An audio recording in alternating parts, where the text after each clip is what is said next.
हम देखेंगे एनसीईआरटी का question number 11 physics class 9th। तो यहाँ पे आप देखिए क्वेश्चन में क्या कहा जा रहा है कि a student said the earth moves around the सन।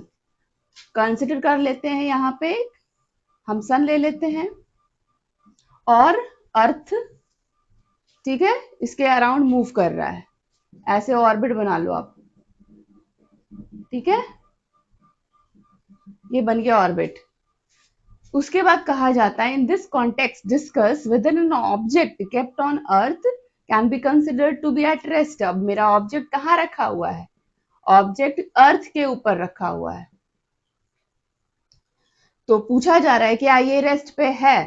तो आपको रेस्ट और मोशन का कॉन्सेप्ट जब बताया जा रहा था तो ये साफ बताया गया है कि हम ये समझते हैं कोई ऑब्जेक्ट रेस्ट में है या मोशन में है, ये इस बात पे डिपेंड करता है, रेफरेंस पॉइंट पे डिपेंड करता है आपका, है ना।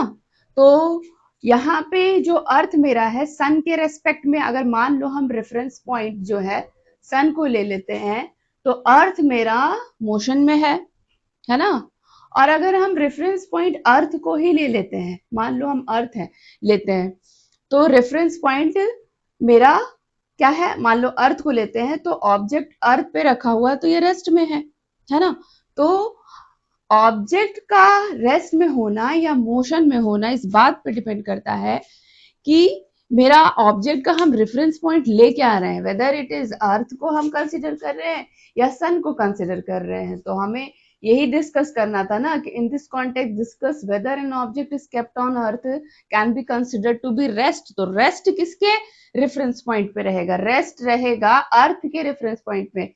जब हम रेफरेंस पॉइंट अर्थ को बताएंगे कि मेरा रेफरेंस पॉइंट अर्थ है तो मेरा ऑब्जेक्ट रेस्ट में रहेगा, है ना, जब हम रेफरेंस पॉइंट अर्थ को बताएंगे। और जब हम रेफरेंस पॉइंट सन को बताएंगे